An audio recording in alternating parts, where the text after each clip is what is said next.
ಇವತ್ತೇನಾದರೂ ಕಾಂಗ್ರೆಸ್ ಪಕ್ಷ ಅಧಿಕಾರಕ್ಕೆ ಬಂದಿದ್ದೇ ಆದರೆ ಸಿದ್ದರಾಮಯ್ಯನವರಿಂದ ಹಾಗೂ ಸಿದ್ದರಾಮಯ್ಯನವರ ಬಳಗದಿಂದ ಬಹುಸಂಖ್ಯಾತ ಕುರುಬರು ಎಲ್ಲರೂ ಒಗ್ಗಟ್ಟಾಗಿ ಈ ಅಹಿಂದ ವರ್ಗ ಒಗ್ಗಟ್ಟಾಗಿ ಕೆಲಸ ಮಾಡಿದರ ಫಲವಾಗಿ ಕಾಂಗ್ರೆಸ್ ಪಕ್ಷ ಬಹುದೊಡ್ಡವನ್ನು ಸಂಕಷ್ಟವನ್ನು ಅನುಭವಿಸಬೇಕಾಗ್ತದೆ ಅಂತಕ್ಕಂಥದ್ದನ್ನು ಈ ಬಹುಸಂಖ್ಯಾತರ ಕುರುಬರ ಪರವಾಗಿ ಈ ವಿಜಯಪುರ ಜಿಲ್ಲೆ ಕುರುಬ ಸಮಾಜದ ಪರವಾಗಿ ನಾನು ಹೇಳಿ ಸಮಯದಲ್ಲಿ ನೀವೇನಾದರೂ ಸಿದ್ದರಾಮಯ್ಯನವರನ್ನು ಕೆಳಗಿಳಿಸುವಂಥ ಹುನ್ನಾರ ಏನಾದರೂ ನಡೆದರೆ ಇದು ಕೇವಲ ಊಹಾಪೋಹ ಅಂತ ನಾವು ಭಾವಿಸಿದ್ದೀವಿ.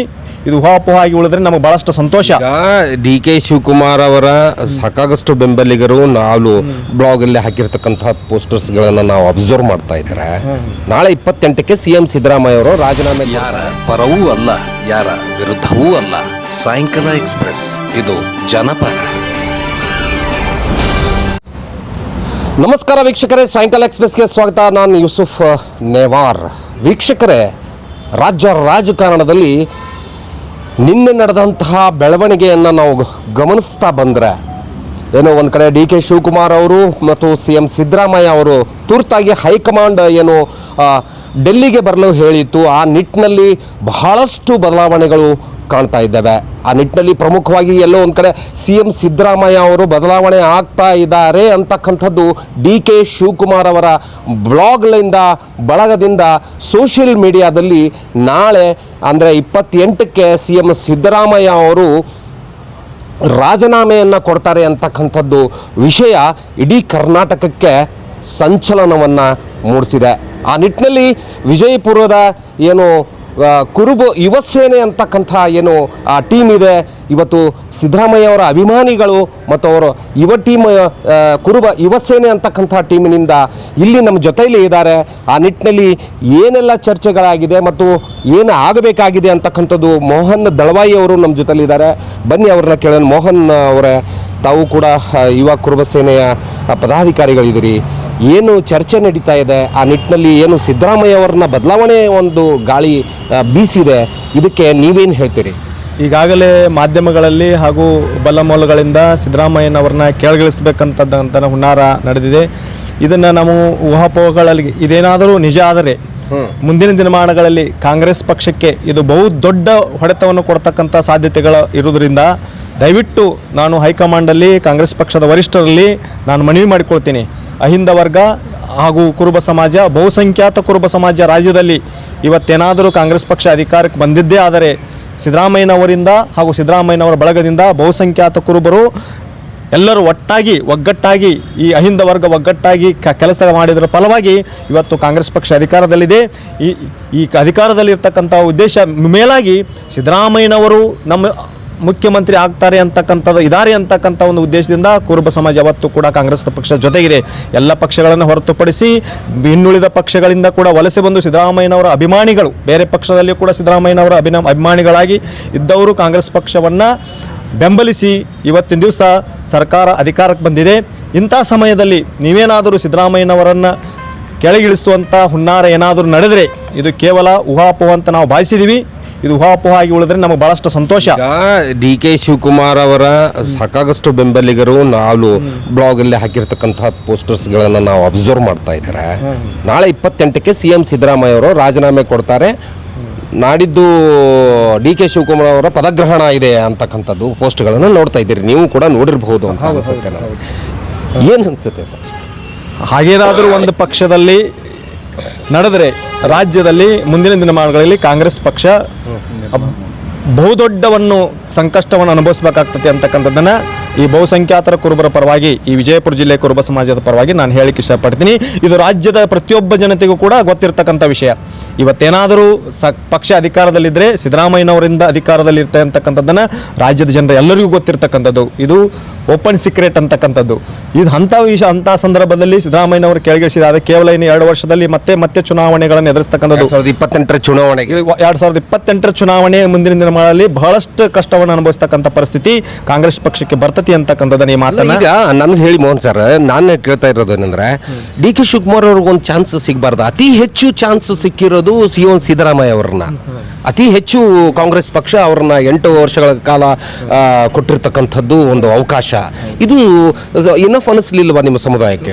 ಹಾಗೇನಿಲ್ಲ. ಸಿದ್ದರಾಮಯ್ಯನವರನ್ನ ಯಾವ ದೃಷ್ಟಿಕೋನದಲ್ಲಿ ಇಟ್ಕೊಂಡು ನೀವು ಅಧಿಕಾರದಿಂದ ಇಳಿಸ್ತಕ್ಕಂಥದ್ದನ್ನು ನನಗೆ ಹೇಳಬೇಕು.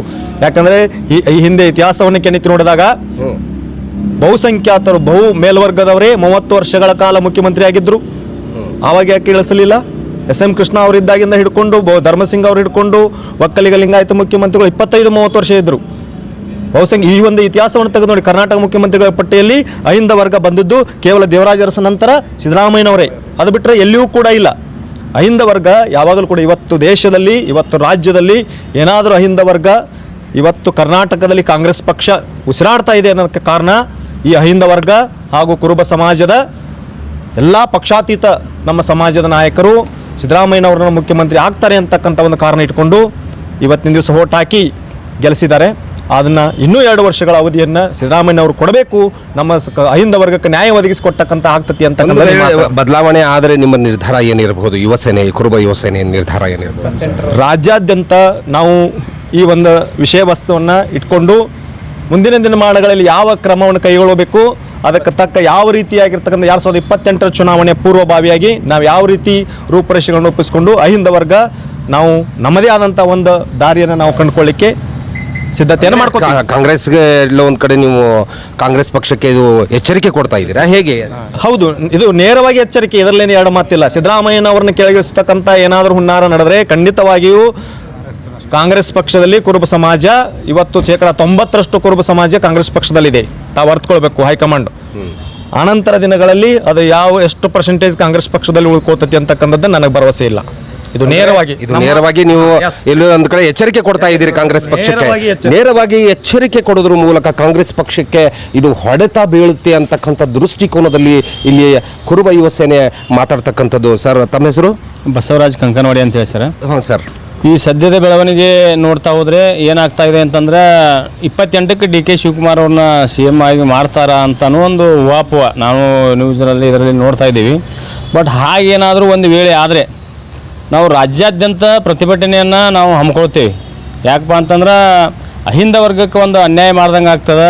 ಮತ್ತು ಜೊತೆಗೆ ಸಿದ್ದರಾಮಯ್ಯವರ ಒಂದು ಲೋಪದೋಷಗಳು ಏನಾದರೂ ಬೇಕಲ್ಲ. ಈಗ ಅಲ್ಲಪ್ಪ ಅವರು ಭ್ರಷ್ಟಾಚಾರ ಆರೋಪ ಬೇಕು, ಅವರ ಹೌದಪ್ಪ ಅವರು ಆಳ್ವಿಕೆಯಲ್ಲಿ ಏನು ಇದು ಆಗ್ತಾ ಇದೆ ಅಂತ ಅಸಮರ್ಥರಿದ್ದಾರಾ? ಇಲ್ಲ. ಅದಕ್ಕೆ ಯಾಕೆ ಅನ್ಯಾಯ ಮಾಡ್ತಾ ಇದ್ದೀರಿ ಅನ್ನೋದು ನಮ್ಮ ಒಂದು ಭಾವನೆ. ಇಡೀ ಅಹಿಂದ ವರ್ಗ ನಾವು ಅವ್ರ ಹಿಂದೆ ಬೆನ್ನಿಗದೇವಿ. ಅಕಸ್ಮಾತ್ ಏನಾದರೂ ಅವ್ರನ್ನ ಚೇಂಜ್ ಮಾಡಿದ್ದೇ ಆದಲ್ಲಿ ನಾವು ರಾಜ್ಯಾದ್ಯಂತ ಪ್ರತಿಭಟನೆ ಮಾಡ್ತೀವಿ. ಮತ್ತು ಮುಂದಿನ ದಿನಮಾನಗಳಲ್ಲಿ ನಾವು ಎಲ್ಲ ಅಹಿಂದ ವರ್ಗದವರು ಮೀಟಿಂಗ್ ಮಾಡಿ ಮುಂದಿನ ದಿನಮಾನಗಳಲ್ಲಿ ಕಾಂಗ್ರೆಸ್ಗೆ ತಕ್ಕ ಉತ್ತರ ನಾವು ಕೊಡ್ತೇವಂತ ಈ ಮೂಲಕ ನಾವು ಎಚ್ಚರಿಕೆ ಕೊಡ್ತಾ ಇದ್ದೀವಿ. ಇದು ಬಹಳ ಸ್ಪಷ್ಟವಾಗಿ ಇಲ್ಲಿಯ ಯುವ ಸಮುದಾಯ ಅಂದರೆ ಕುರುಬ ಸಮುದಾಯದ ಯುವ ನಾಯಕರುಗಳು ಮತ್ತು ಯುವಕರು ಬಹಳ ಸ್ಪಷ್ಟವಾಗಿ ಸಿದ್ದರಾಮಯ್ಯ ಅವರನ್ನ ಒಂದು ವೇಳೆ ಕೆಳಗೆ ಇಳಿಸಿದರೆ ಕಾಂಗ್ರೆಸ್ ಪಕ್ಷಕ್ಕೆ ಹೊಡೆತ ಬೀಳುತ್ತೆ ಅನ್ನೋದು ಬಹಳ ಸ್ಪಷ್ಟವಾಗಿ ಎಚ್ಚರಿಕೆಯನ್ನು ಕೊಡೋದ್ರ ಮೂಲಕ ಮತ್ತು ಕಾಂಗ್ರೆಸ್ ಪಕ್ಷಕ್ಕೆ ಇದು ಒಂದು ಎಚ್ಚರಿಕೆಯ ಗಂಟೆನ ಅಂತಕ್ಕಂಥ ಪ್ರಶ್ನೆ ಉದ್ಭವವಾಗಿದೆ. ಒಟ್ಟಾರೆಯಾಗಿ ಕಾಂಗ್ರೆಸ್ ಪಕ್ಷದ ಹೈಕಮಾಂಡು ಒಂದು ನಿರ್ಧಾರ ಸರಿಯಾಗಿ ತೆಗೆದುಕೊಳ್ಳುತ್ತಾ ಮತ್ತೆ CM ಸಿದ್ದರಾಮಯ್ಯ ಅವರನ್ನ ಮುಂದುವರಿಸುತ್ತಾ ಇಲ್ಲ ಅನ್ನೋದನ್ನು ನಾಳೆವರೆಗೂ ಕಾದು ನೋಡಬೇಕಾಗಿದೆ. ಒಟ್ಟಾರೆಯಾಗಿ ಈ CM ಸಿದ್ದರಾಮಯ್ಯ ಅವರನ್ನ ಇಳಿಸಿದ್ದೇ ಅದರಲ್ಲಿ ಕುರುಬ ಸಮುದಾಯ ಎಲ್ಲೋ ಒಂದು ಕಡೆ ಕಾಂಗ್ರೆಸ್ ಪಕ್ಷದಿಂದ ಬಿಟ್ಟು ಹೋಗುವ ಸಾಧ್ಯತೆಗಳು ಇದೆ ಅನ್ನೋದಕ್ಕೆ ಇದು ಒಂದು ಸೂಕ್ಷ್ಮವಾದಂಥ ಎಚ್ಚರಿಕೆಯ ಗಂಟೆ ಅನ್ನಬಹುದು. ಸಾಯಂಕಾಲ ಎಕ್ಸ್ಪ್ರೆಸ್, ವಿಜಯಪುರ. ಯಾರ ಪರವೂ ಅಲ್ಲ, ಯಾರ ವಿರುದ್ಧವೂ ಅಲ್ಲ. ಸಾಯಂಕಾಲ ಎಕ್ಸ್ಪ್ರೆಸ್, ಇದು ಜನಪರ.